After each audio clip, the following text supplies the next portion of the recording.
a mais uma aula nossa da revista Os Fundamentos por uma Fé Inabalável, da nossa denominação metodista hoje lendo CP e MW. Mas antes eu gostaria que você orasse comigo. Vamos orar?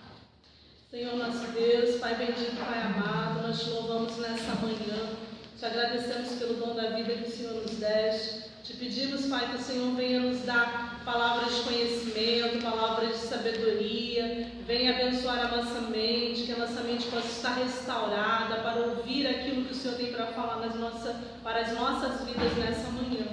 Venha me usar como instrumento nas tuas mãos, que eu possa falar somente aquilo que o teu Espírito Santo quer para as nossas vidas nessa manhã. Que o nosso coração, que a nossa mente estejam prontos para receber a tua palavra, Pai. Em nome de Jesus é que nós te pedimos e te agradecemos. Amém. Amém? A nossa lição é a lição 10, o reino dos céus. Em Salmo 103:19 diz assim: o Senhor tem estabelecido o seu trono nos céus e o seu reino domina sobre tudo. O objetivo dessa lição é descrever o reino dos céus a partir das metáforas extraídas da nossa própria realidade, que nos permite captar as dimensões mais importantes do governo soberano de Deus sobre todas as esferas de nossa existência. Então nós vamos trazer um pouco da nossa realidade, aquilo que é o reino dos céus.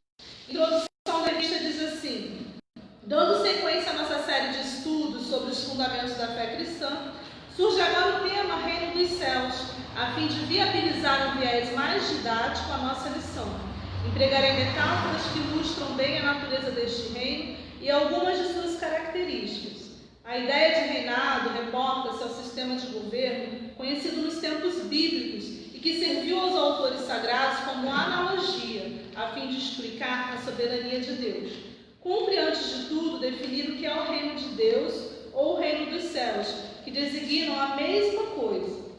O reino de Deus é o domínio redentor de Deus, ativo dinamicamente, visando estabelecer seu governo entre os homens. E este reino aparecerá como um ato apocalíptico na consumação dos tempos, e já entrou para a história humana na pessoa e missão de Jesus, com a finalidade de sobrepujar o mal, de libertar os homens do seu poder e propiciar-lhes a participação das bênçãos da soberania de Deus sobre suas vidas. Dito isto, vamos aos elementos constituintes do reino dos céus. Então, o reino de Deus, ou o sinônimo, reino dos céus, é a mesma coisa. É o reino de Deus, é o governo do Senhor sobre as nossas vidas, sobre a terra. Então, nós vamos aprender um pouco mais sobre isso. O que do que ele é constituído, quem são seus súditos, qual o seu território, tudo isso nós vamos aprender hoje. No tópico 1 diz assim: seu território. Qualquer reino, quando a gente fala em reino, ou nação, ou país, em primeiro lugar, o que vem na nossa mente é o quê? É o território.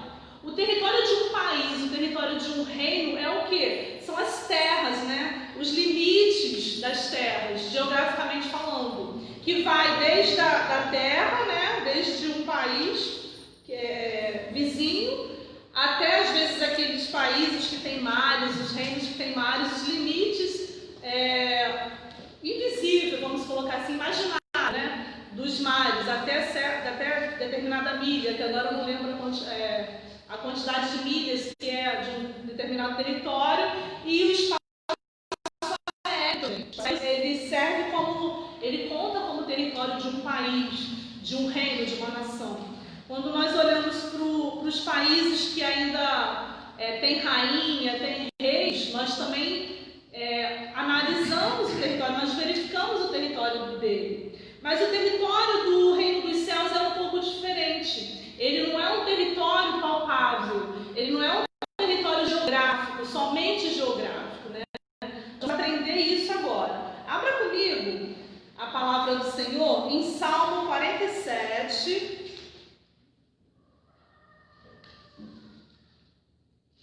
Salmo 47, versículos 7 e 8. Salmo 47, versículos 7 e 8. Pode ler? Pode ler. Pois Deus é o Rei de toda a terra. Cantai louvores com inteligência. Deus reina sobre as nações. Aleluia. Deus se assenta sobre o trono da sua santidade. Aleluia. Agora abra comigo em Isaías, capítulo 6, versículos de 1 a 5. Isaías 6, quem puder ler, pode ler. Isaías 6, versículos do 1 ao 5. No ano da morte do rei Uzias, eu vi o Senhor assentado sobre um alto e sublime trono, e as abas das suas vestes enchiam o templo. Eles estavam por cima dele, cada um tinha 6 asas, com 2 cobriu o rosto, com 2 cobriu os seus pés, e com 2 voava. E clamavam uns para os outros, dizendo: Santo, Santo, Santo é o Senhor dos exércitos, toda a terra está cheia da sua glória. As bases do limiar se moveram à voz do que clamava, e a casa se encheu de fumaça. Então disse eu: ai de mim, estou perdido, porque sou homem de lábios impuros, habito no meio de um povo de impuros lábios, e os meus olhos viram o Rei, o Senhor dos exércitos. Aleluia. Então, nesses versículos que nós lemos, nós podemos ver o reino do Senhor, a glória do Senhor como governante, como rei, né? E a revista diz assim: um reino compreende certa extensão de terra, mas diferentemente dos governos humanos, a realidade divina engloba o comando de todas as coisas, seja o universo, os seres espirituais, celestiais, as obras criadas e cada indivíduo. Deus está acima da natureza, dos demônios, do pecado, das enfermidades, da morte, do curso dos acontecimentos.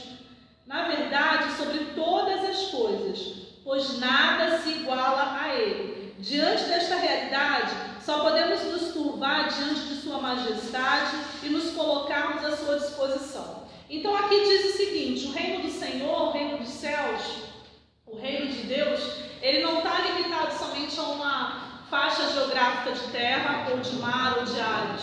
Pelo contrário, ele engloba a terra, tudo que foi criado, todos os elementos da natureza, todos os elementos sobrenaturais, todas as pessoas do mundo, todos os seres celestiais, todos os demônios, tudo que você imaginar, o universo, tudo está, tudo é território do Senhor.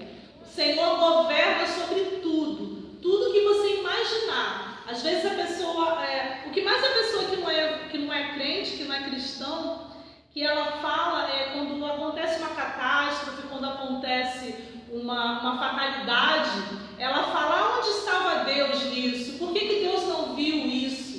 Mas tudo está nas mãos, sob o domínio do Senhor, né? Como nós lemos em Isaías. Isaías olhou para o céu, viu os céus abertos e viu o Senhor ali assentado. Como eu preguei uma vez, o cetro ainda está nas mãos dele. Então ele tem um governo. Independente se há uma fatalidade, independente se há um vírus mundial aí dizimando a humanidade, o Senhor tem um propósito para tudo. E tudo é permitido por Ele, tudo é governo dEle, tudo é autoridade dEle. Por mais que você olhe e seja uma coisa horrível, seja uma coisa aos teus olhos maligna, mas o Senhor, Ele permitiu tudo. Ele tem o domínio de tudo. Tudo é território dEle. Amém? No tópico 2 diz assim: seus súditos. Abra lá comigo 1 Pedro, capítulo 2, versículo 5 e o 9. Só o 5 e o 9. 1 Pedro 2, versículo 5 e 9.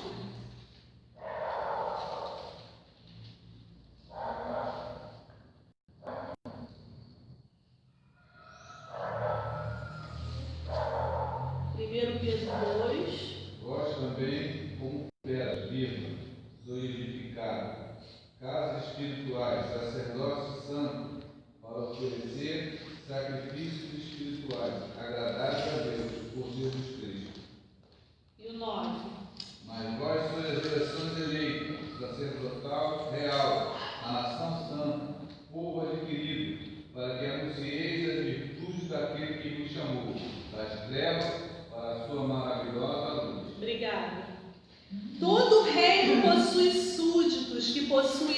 cidadania deste reino e a ele se submetem.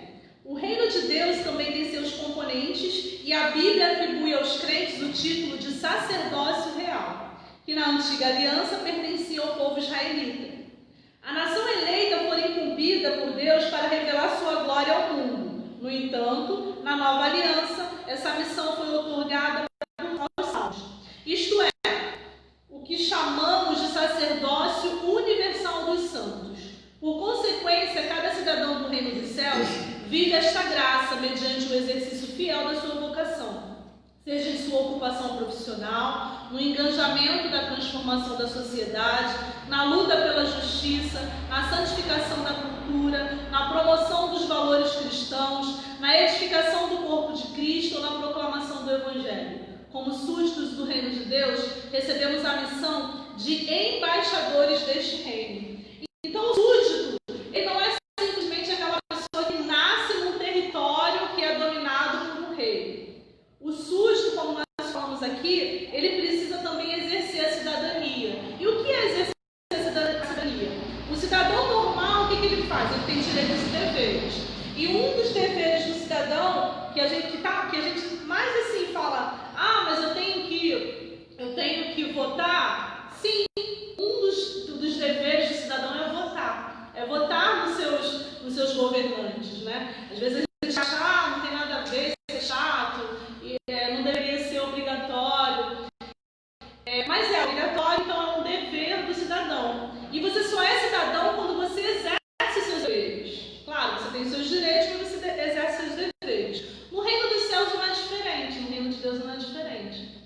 Você se torna cidadão dos céus, também o quê? Você tem direitos e deveres. E um dos deveres é o quê? Proclamar o reino dos céus. É proclamar o reino de Deus, proclamar a Jesus Cristo como Salvador.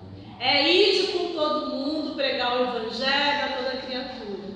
Então você só vai exercer a sua cidadania dos céus se você estiver trabalhando em função do reino de Deus. Simplesmente você ficar no banco só recebendo, você não vai exercendo a sua cidadania. Você vai exercer a sua cidadania quando você faz missão, quando você financeiramente ajuda com missões, quando você ora por missões, quando você ora pela tua igreja, quando você ora pelos enfermos da tua igreja, quando você vem para os cultos, quando você lê a Bíblia. Tudo isso é o quê? São deveres dos cidadãos do reino dos céus. E é um dever seu. Então, nós súditos de Deus, nós precisamos o quê? Exercer a nossa cidadania. E exercendo a nossa cidadania é termos deveres também, não só direitos, né? É muito fácil você falar, eu tenho direito, é meu direito, né? O direito é muito bom, todo mundo quer o direito, mas os deveres nem todo mundo quer fazer, né? Nem que todo mundo quer exercer para dizer que é cidadão, né? Para dizer que realmente é um cidadão dos céus. E uma coisa importante também, nós vimos nos últimos dias aí, falando sobre o aborto, né, daquela menina de 10 anos de idade, e muitos cristãos ficam omissos, muitos cristãos não falam nada, ficam quietos, né, com medo de alguém, de falar alguma coisa, de se posicionar. Perdão, de se posicionar. Mas quando nós nos posicionamos, nós também estamos exercendo nossa cidadania. Nós estamos o quê? Declarando o que é certo e o que é errado. O que a Bíblia diz e o que a Bíblia não fala. A Bíblia é a nossa Constituição. Nós vamos aprender um pouquinho mais, é o próximo tópico. Então, ela possui tudo aquilo para nos reger, para reger a nossa vida, para reger o nosso entendimento, para reger o nosso conhecimento, a nossa fé. Então nós precisamos o quê? Nos posicionar politicamente, nos posicionar sobre essas coisas, sobre as leis. Porque senão, irmãos, o que vai acontecer? Vai acontecer que se a gente for omisso, né, que muitas pessoas falam assim, o cristão não pode se envolver na política. Não, tem que se envolver na política, faz parte do teu dever de cidadão. Você está aqui no reino, nesse reino, né, que eu digo no reino, no planeta, né, no Brasil, no reino terreno. Então você precisa exercer sua cidadania, você precisa ter o quê? Um posicionamento, você precisa ter conhecimento, mas ter um posicionamento você precisa de um conhecimento. E como que você vai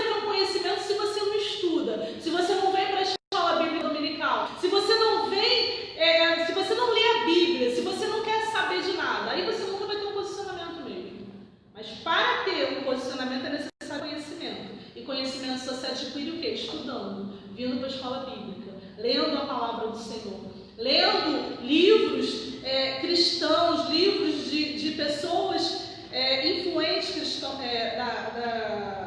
do pensamento cristão. Então isso tudo é importante para as nossas vidas, até mesmo para que nós possamos nos posicionar como cristãos autênticos, né? Como cristãos que têm entendimento da palavra do Senhor. Então vamos lá, tópico 3. Sua Constituição. Constituição é um conjunto de leis que regem um país, um governo, um estado, também chamada de Carta Magna, Lei Suprema, Lei das Leis, Carta Mãe. Constituição é a lei de todas as leis. O reino dos céus também possui sua lei máxima, qual seja a palavra de Deus. Ela nos serve como regra de fé e prática, a fim de que, enquanto cidadãos do reino que não terá fim, vivamos desde já a justiça e a santidade. Então a nossa Constituição é o quê? É a Bíblia. A nossa Constituição é a Bíblia. Essa aqui é a lei das leis. A Constituição de uma nação, de um país, ela está no topo da pirâmide de hierarquia das leis. Então ela está aqui nesse topinho, né? Ela é a lei suprema. Não há lei maior do que uma Constituição. No caso do Brasil, nossa Constituição Federal. E como aqui nós lemos, ela também é chamada de Carta Magna, Lei Suprema, Lei das Leis, Carta Mãe. E a Constituição Federal, ela está acima de qualquer lei. Das leis dos estados, das leis do município, dos decretos, das portarias. Então, é uma lei maior. A nossa lei maior é a Bíblia. Então, a nossa lei maior está acima de qualquer outra lei espiritual, vamos dizer assim, doutrina, que nós vemos muitas denominações com doutrinas diferentes, né? Mas o que deve reger a nossa vida é o que? A Bíblia.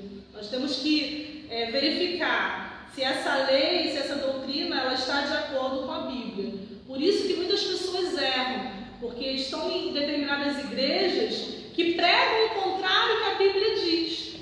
E as pessoas que não conhecem a sua Constituição do Reino de Deus, a Bíblia, ela acaba o quê? Pecando, porque ela acaba indo a qualquer vento de doutrina. Ela acaba indo na intenção de ser abençoada, né, de viver o Reino de Deus, mas erra porque não conhece a Bíblia. Não conhece a doutrina que é errada. Não sabe se a doutrina é errada ou não. Não sabe se a pessoa que está falando no público está falando uma coisa errada ou não. Porque não conhece. Então a palavra é bem clara e ela diz: o meu povo, ele está morrendo porque falta o quê? O conhecimento, falta aprendizado das Escrituras, falta aprender mais da palavra do Senhor. O povo de Deus, ele sofre, ele morre por conhecimento, ele morre espiritualmente por falta de conhecimento, porque não lê a Bíblia.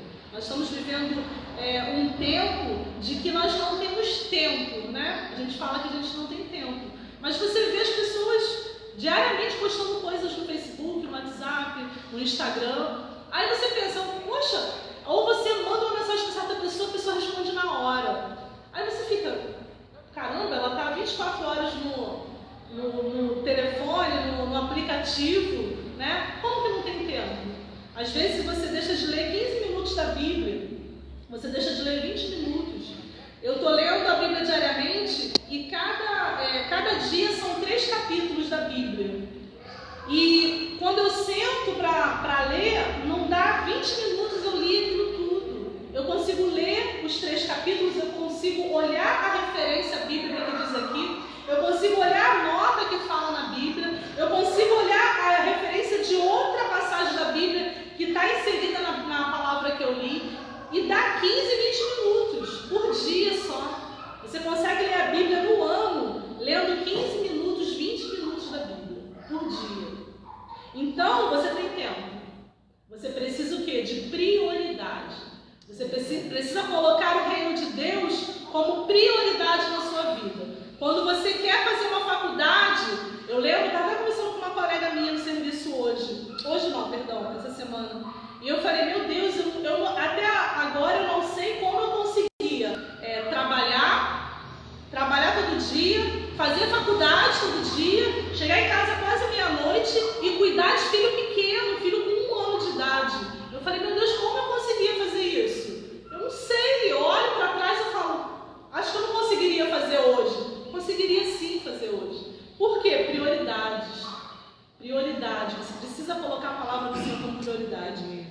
Mateus ele fala o seguinte: buscai primeiro o reino dos céus e a sua justiça, e todas as outras coisas vos serão acrescentadas. Quando você busca o reino de Deus, você vai ver a diferença que você encontra na sua vida.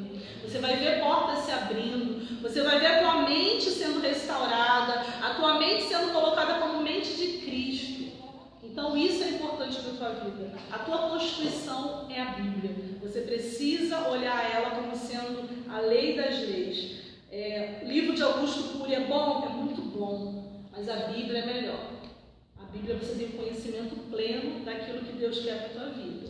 E o Espírito Santo, ele te dá o quê? Um entendimento. Quando você ora e você pede para o Senhor, Senhor, me dá entendimento dessa palavra, ele vai te dar. Se você não conseguir na hora, procure uma pessoa que saiba, um professor, teu pastor, ele vai te dar o conhecimento. Amém? Vamos continuar. Diz assim: infelizmente, prevalecem em nossos dias diversas espécies de ditaduras que caminham na direção oposta ao governo divino.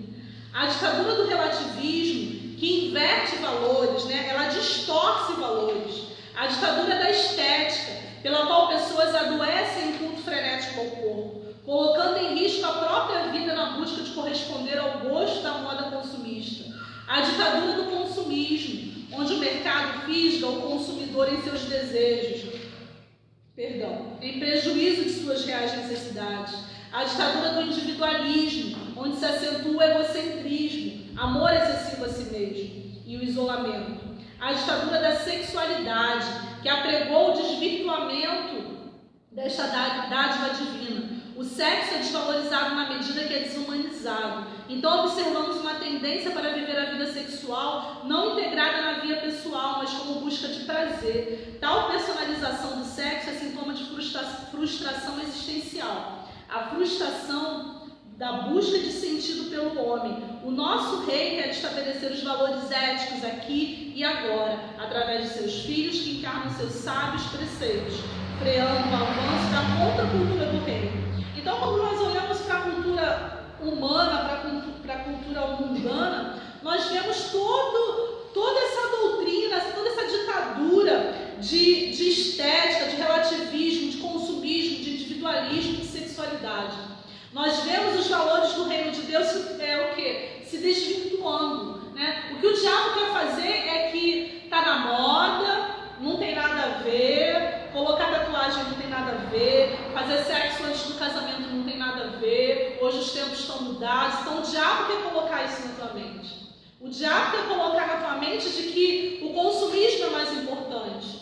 Então você precisa comprar coisas desenfreadamente, e você, quando vê, você está se enforcando no cartão de crédito, você está comprando além daquilo que você recebe. Ou então é a ditadura do isolamento, a ditadura do individualismo, onde a pessoa diz que não precisa de igreja para congregar, porque ela já tem rádio, ela ouve pelo rádio os cultos da igreja, ela não precisa se socializar com os irmãos em Cristo, ela lê a palavra em casa, ela vê pregações pelo YouTube, pela internet. Então não é importante ela estar inserida no corpo de Cristo. Isso é individualismo, isso é ditadura do individualismo, do egocentrismo. Quer dizer que você somente se basta, você é autossuficiente para você. Então você não precisa de outras pessoas. E a palavra de Deus diz ao contrário, nós precisamos o quê? Nós precisamos estar em comunhão com os irmãos. Nós precisamos ouvir a palavra presencialmente, O que tem acontecido nesses dias é por causa da pandemia. A gente tem colocado muitas desculpas. Não vou para a igreja por causa da pandemia. Não vou para a igreja, não vou para a escola bíblica por causa da pandemia. Não vou para a escola bíblica por causa do vírus, senão vou me contaminar. Mas você vai na padaria, você trabalha, porque tem que trabalhar. Agora a maioria dos empregos estão voltando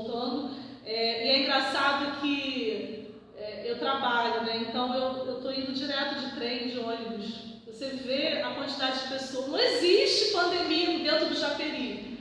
Não existe pandemia dentro dos ônibus. Não existe. Porque a aglomeração é tamanha que você fica, meu Deus, lá vem mais camelô. Eu fico, meu Deus, está encostando em mim, socorro. Então, assim, é hipocrisia. Você precisa o quê? Tudo bem, você precisa fazer a tua parte. A gente está aqui, ó, com álcool em gel, minha máscara está aqui, só tirei a máscara para poder falar, né, para você que está aí fora, que está aí na internet, para o pessoal que está aqui dentro. Mas nós estamos tomando os devidos cuidados. A tua parte você vai ter que fazer, né? A tua parte você faz, mas você precisa confiar no Senhor. Você precisa clamar ao Senhor. Morrer um dia todo mundo vai. Isso é fato. Uma coisa que é certa na vida é que você vai morrer. Todos nós vamos morrer. Não sabemos a hora, não sabemos quando, mas tudo está debaixo das mãos do Senhor. Se eu morrer hoje, se eu morrer amanhã, foi determinado pelo Senhor. Se vai ser pelo vírus, se não vai ser pelo vírus, foi determinado pelo Senhor. Como foi orado hoje na consagração dessa manhã.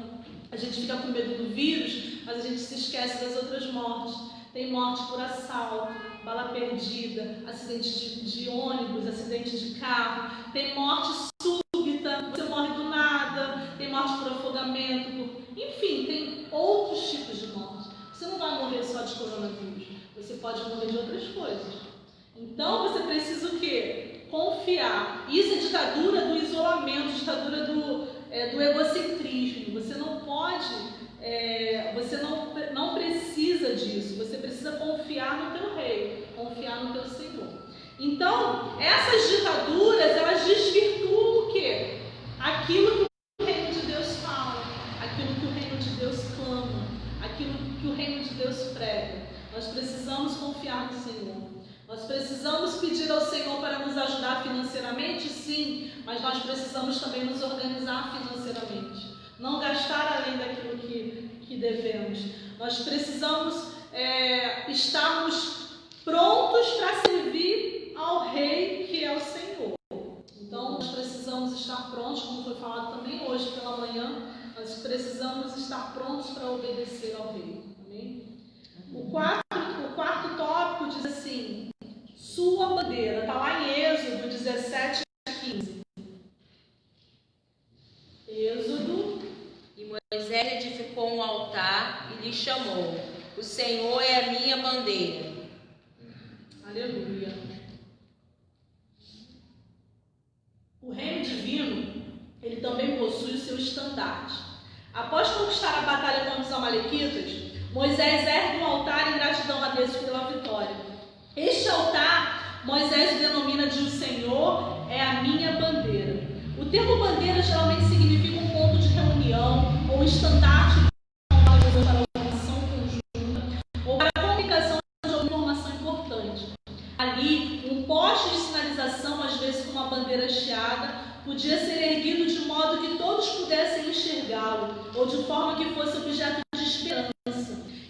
Então, cidadãos da pátria celestial, convergimos para o centro da vontade do Pai Eterno, que nos oferece confiança e força para lutar sob sua bandeira. O que é uma bandeira? O que é a bandeira de um país? A bandeira de um país, ela representa muita coisa. E uma das coisas que ela representa é a esperança. É esperança, ela representa confiança. A bandeira de um país, ela representa até mesmo o próprio território do país. Quer ver como é que eu vou te explicar isso? Quando um navio do Brasil, das Forças Armadas, ele sai daqui do Brasil e vai para outro continente, ele tem a bandeira do Brasil fincada lá no esqueci do mastro, né, do navio. E ali diz que é território do Brasil. Mesmo se tiver em terras estrangeiras. Se acontecer um crime ali, o crime ele vai ser regido pelas leis do Brasil. Quando você tem o Senhor como a tua bandeira, você está dizendo que o Senhor, ele governa a sua vida, independente de onde você estiver, na sua casa. Eu tinha um senhor que ele era português, ele morava aqui no Brasil, ele era vizinho de outra pessoa conhecida. E eu achava tão bonito que ele colocava na residência dele, num lugar mais alto, a bandeira do país dele.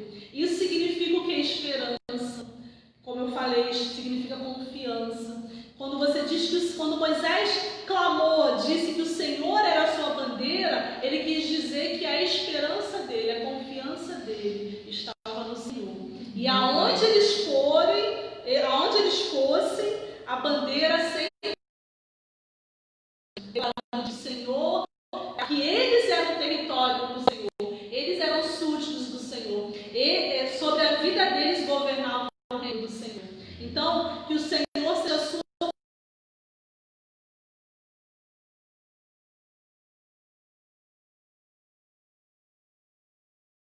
Deus, que você tenha confiança. Você território, não somente súdito, mas território, seja coberto pelo governo do Senhor por completo. Amém? Amém. O tópico 5 diz assim: seus patriotas.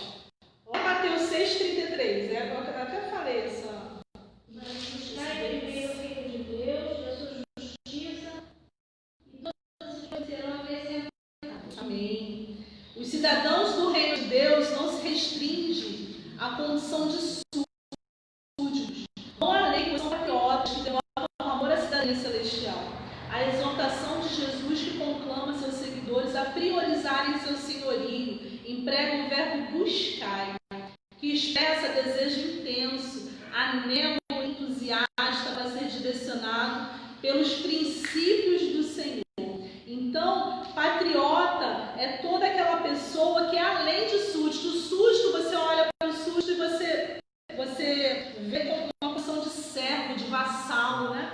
Uma pessoa que tem que ser humilhada, uma pessoa que tem que se colocar em submissão ao rei. Nós não somos apenas súditos, nós somos patriotas, né? Nós somos aquelas pessoas que temos orgulho de dizer que o Senhor é o nosso rei, que o Senhor é a nossa nação, que o Senhor é a nossa bandeira, né? Nós precisamos ter isso em mente, nós precisamos declarar isso para as pessoas e não somente esconder. Muitas pessoas escondem essa confiança, essa fé, né? Às vezes por medo de serem prejudicados no serviço, por medo de serem motivo de chacota, por dizerem que nós somos pessoas que não têm inteligência, não têm pensamento, sofremos lavagem cerebral, que é o que mais falam, né? Mas como nós temos o livre-arbítrio, nós estudamos sobre o livre-arbítrio em domingos passados, nós podemos ver que nós entregamos a nossa vontade ao Senhor. Nós somos mais poderosos do que as pessoas daí do mundo. A maioria, elas não tem o quê? Força para sair, para se livrar do pecado.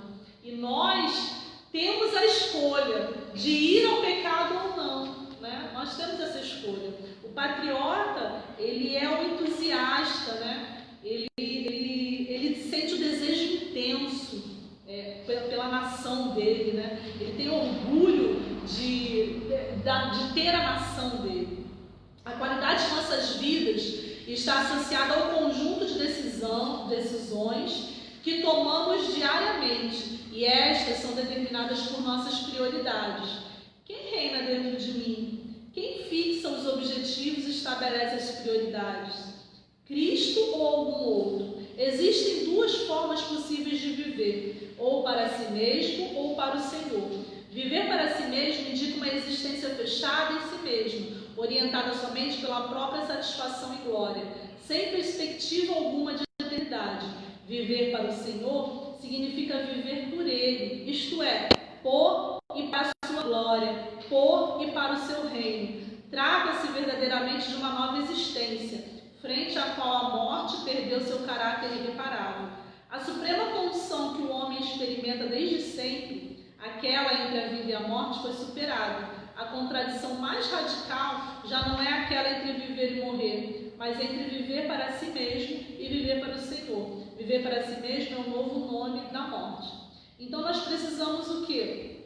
Estar cientes de que nós temos o dever de viver para Cristo, né? De buscar primeiro, buscar primeiro o reino dos céus, o reino de Deus e a sua justiça, e as demais coisas vão ser acrescentadas nas nossas vidas.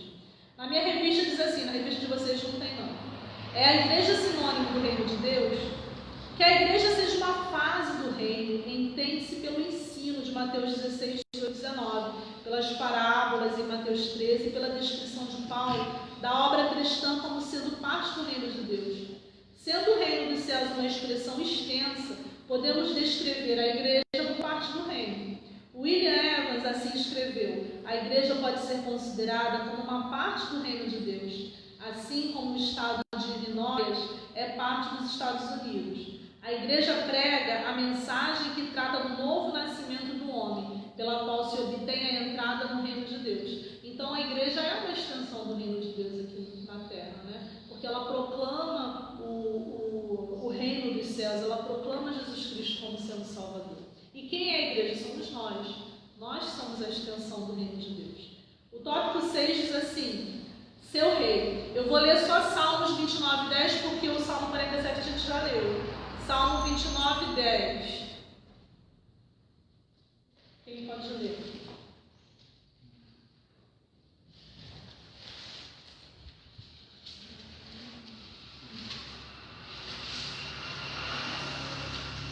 Ah, é 29:10, eu falei 19.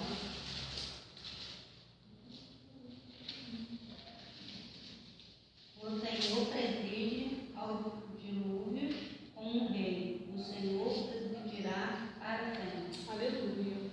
Um célebre protagonista da Revolução Francesa, Louis Saint-Just, que acabou na guilhotina, admitia: não se pode reinar e ser inocente. Contrário a este pensamento, a realeza eterna se caracteriza pela pureza, santidade, amor e justiça. Não existe adjetivo capaz de descrever a perfeição que ornamenta o caráter do Rei Supremo. Esse fato foi conhecido até mesmo por seus inimigos. Seu trono é caracterizado por santidade e graça. O estrado de seus pés requer nossa reverência. Seu cetro é de justiça. Suas vestes são gloriosas, majestosas e reluzentes. Sua coroa de inigualável beleza e valor. Enquanto reis e sacerdotes estabelecidos por Deus, devemos imitar o seu caráter, apresentando, refletindo a glória de sua realeza. Então, o nosso rei, ele é um rei diferente de qualquer rei do mundo. Como nós lemos aqui, Louis Saint-Just diz que não se pode reinar e ser inocente.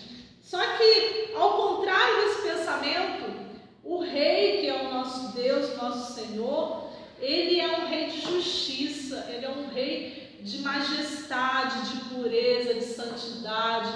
Ele é justo, né? Justiça, como nós vimos. Ele é um rei justo, é o único rei justo. É o único rei que nós devemos nos espelhar. É o único rei que nós devemos dizer que está acima de qualquer reinado, está acima de qualquer rei. Contrário ao reinado, aos reis da terra, ele é perfeito, né? Em divindade, ele é perfeito em todos os adjetivos que nós podemos colocar diante dele. Um rei da terra, um juiz, tendo dois juízes, cada um pode dar a sua interpretação.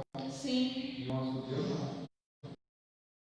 Porque ele tem todo o conhecimento, toda a sabedoria, né? É um rei que está acima das nossas expectativas. Pensa num rei justo. Ele está acima disso que nós pensamos. A gente pode declarar, não, fulano foi um rei justo, né?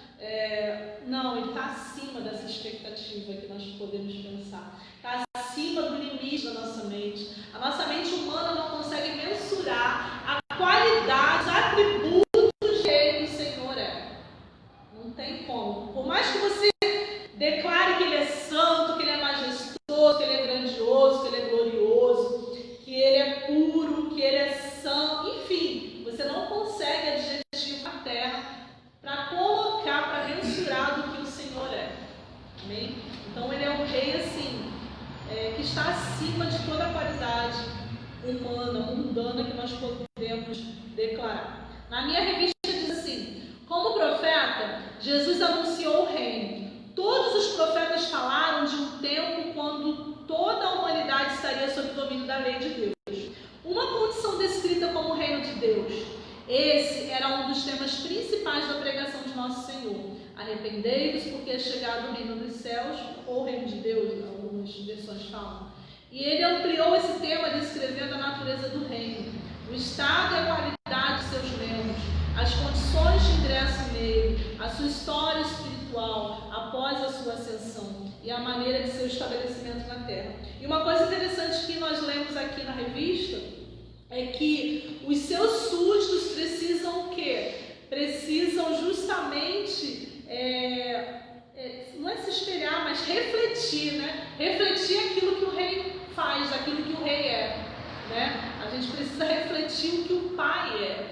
Nós precisamos imitar aquilo que o Senhor é, como nossa essência, colocar isso na nossa personalidade. Nós devemos olhar para Jesus e se espelhar nele, né? Tentar seguir os passos que ele seguiu, tentar fazer o que ele fez, né? Ele como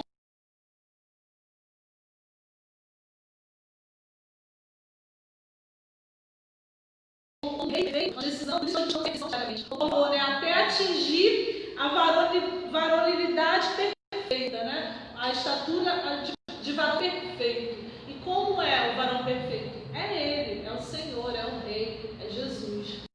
Nós devemos nos esperar para ele tentar, pelo menos imitar um pouquinho, porque por mais que a gente tente imitar Jesus, a gente não consegue ser perfeito, porque nós somos pecadores, né? Nós temos a essência do mal dentro de nós. Nós militamos contra a nossa carne diariamente. Nós brigamos contra os nossos pensamentos diariamente, porque o nosso pensamento é mau. Se eu, Patrícia, for fazer tudo aquilo que eu penso, já estaria presa. Já estaria presa, com certeza. Engraçado, tem essa colocação que ele faz, Luiz Sanjuso, ele diz que não se pode reinar e ser inocente. Mas isso é uma característica do governo humano. Porque Deus é puro, é santo, é amor e é justiça. Deus é completamente contrário. O Estado é completamente contrário. Porque a gente pensa que realmente o rei vai ter uma hora que, né, não vai ser justo o tempo todo, como o Miro falou. É igual um juiz. O juiz não é justo o tempo todo, né? Juízes têm interpretações diferentes. Se fossem todos justos, teriam somente uma interpretação. Mas o Senhor, como o Silvio falou, não. Ele é na contramão do mundo, né? Fala. O inocente é aquele que não faz o mal. Deus é bom. Deus é bom. Não pode fazer o mal. É verdade. Deus é bom. Então, ele está contrário, né, àquilo que os reinos do mundo são, do que os reinos humanos mundanos são. Ele é completamente diferente. Ele é o rei. A Bíblia diz que haveria um rei perfeito, né? Que teria o seu domínio eternamente, né? E esse rei é Jesus Cristo, né? Da descendência de Davi, como a palavra diz, e seria o seu reino eterno. O reino dele é eterno.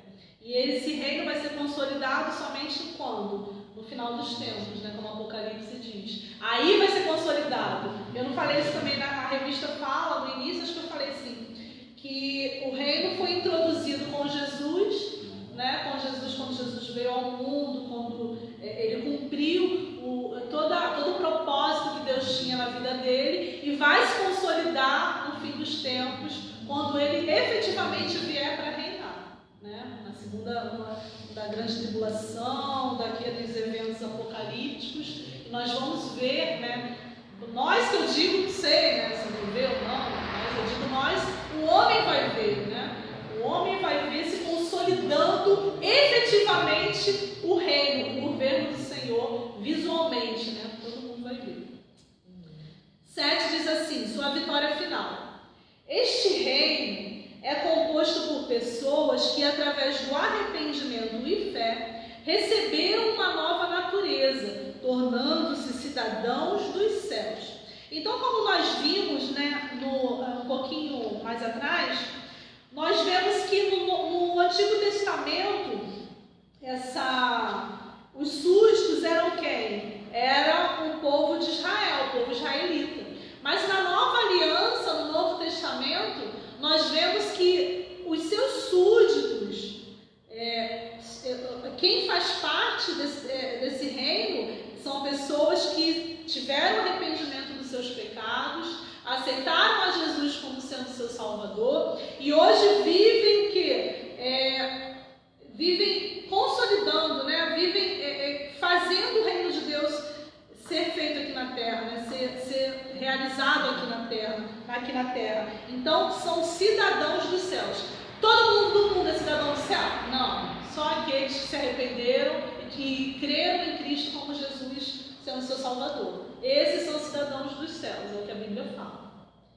Pregando sobre Romanos 14:17, John Wesley ressalta que a natureza íntima do reino alcança uma profundidade maior do que a mera religiosidade, qual seja, o homem oculto no coração.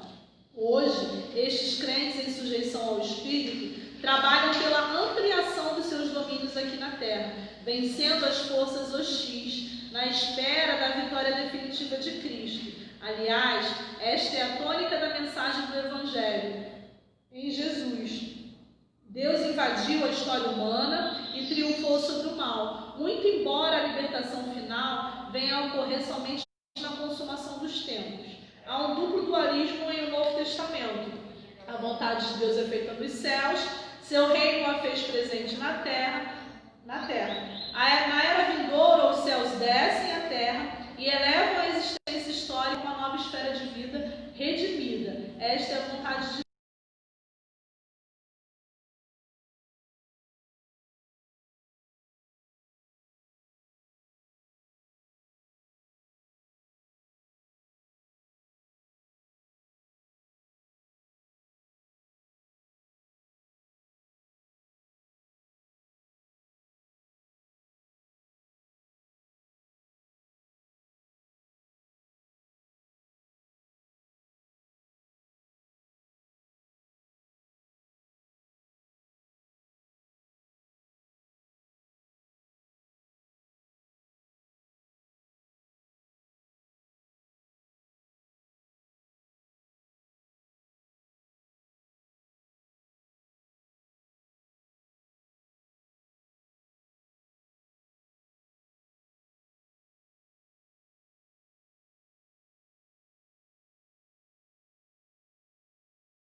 pessoas que você vai achar que vai subir, você tem certeza que a pessoa vai subir, essa pessoa não vai. Vai chegar lá no céu e fulano não veio, como assim não veio? E vai ter pessoas que você vai, olha assim e vai falar, essa aí não vai. E quando você estiver lá em cima, lá no céu, você vai falar, meu Deus, como que está aqui? Né? Então, haverá essa separação só no final dos tempos. Amém? Alguém quer falar alguma coisa? Vamos caminhando para a conclusão, então. Vive o prezado leitor esta experiência de aliança com Deus? Sua convivência com as pessoas é harmoniosa? É um agente da paz em sua comunidade, igreja, ambiente de trabalho, família? Demonstra alegria espiritual? Inimizades, mau humor, amargura não condizem com o status daqueles que pertencem à realeza divina. Como eu falei, nós precisamos o quê? Refletir aquilo que o rei é, aquilo que Jesus é. Nós precisamos exalar o bom perfume de Cristo, né? Nós precisamos refletir. As pessoas, lembra quando Jesus falou? Perguntaram para ele assim, quem é o Pai? Ele, você está comigo e não sabe quem é o Pai? Você olha para mim e você vê o Pai. Por quê? Porque eles são, como é que eu vou dizer? Um reflete a face do outro, né? Lembra quando Moisés, ele estava diante da face do Senhor? Que literalmente Moisés refletiu a glória do Senhor? É mais ou menos isso. Se você é de Jesus, se você anda com Jesus, você vai ser parecido com Jesus, né? Dizem que, eu sempre falo isso, né? Que o casal, eles se parecem um com o outro, né? Por causa da convivência. O casal que está casado há muito tempo, que namora há muito tempo, que tem um relacionamento há muito tempo, ele acaba sendo parecido um com o outro. Por quê? Por causa do convívio, né? Se você vai refletir aquilo que Jesus é. Agora, se você é amargurado, né? Fala mal dos outros, deseja o mal dos outros, se você não condiz com aquilo que Jesus é, então você não pertence à realeza divina. Para ser da realeza divina, você precisa ser diferente.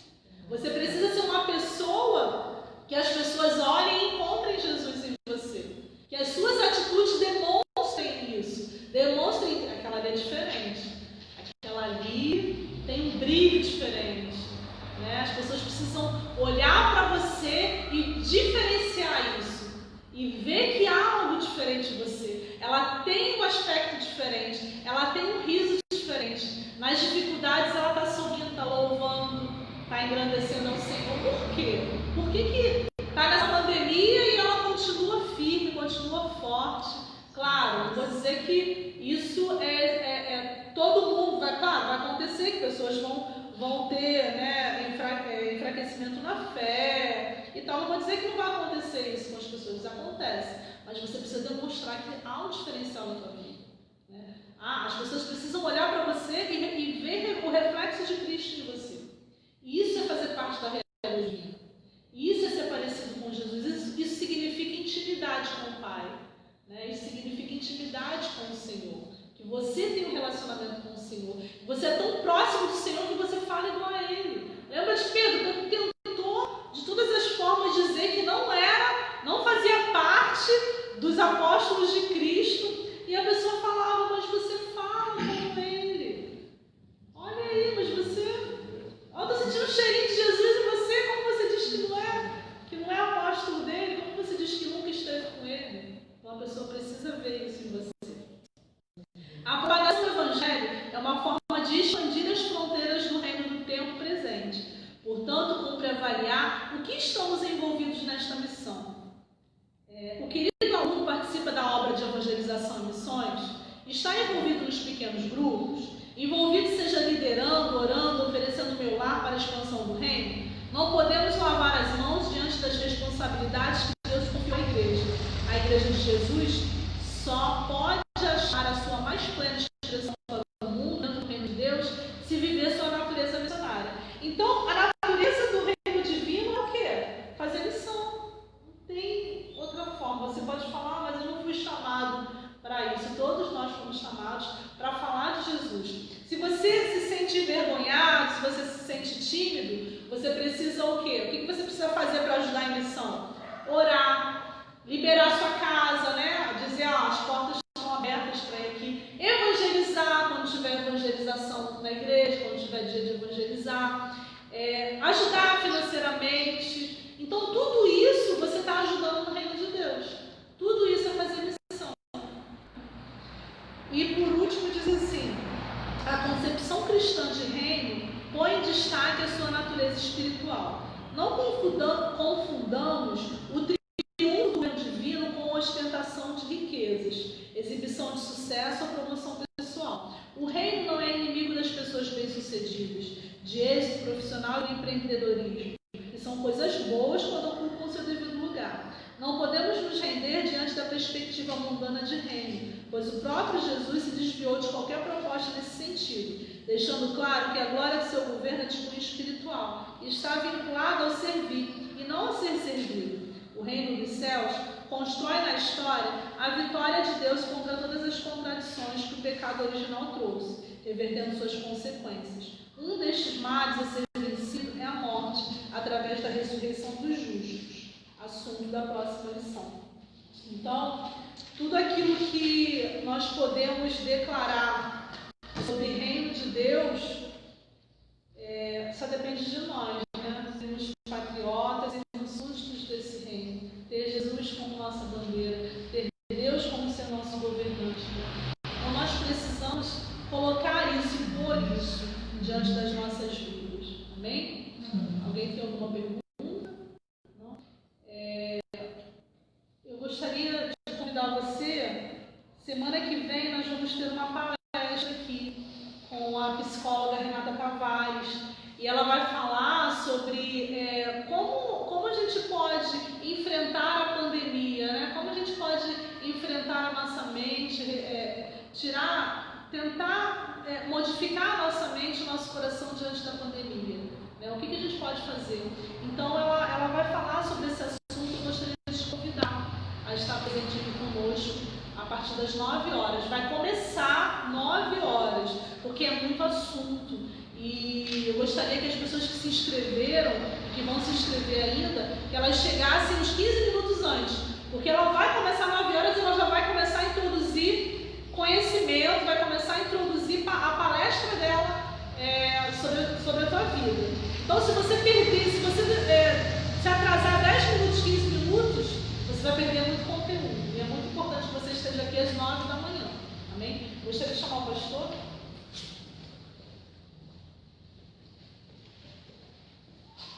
Amém, querido. Graças a Deus, mais uma manhã na presença do Senhor, aprendendo da palavra dele. Deus ele possa abençoar a sua vida em casa, os nossos irmãos que estão aqui. Deus abençoe poderosamente. Vamos ficar aqui, vamos agradecer ao Senhor. Estarmos na presença do Senhor, aprendendo mais dele. Deus, muito obrigado, Senhor, por essa manhã abençoada, presença.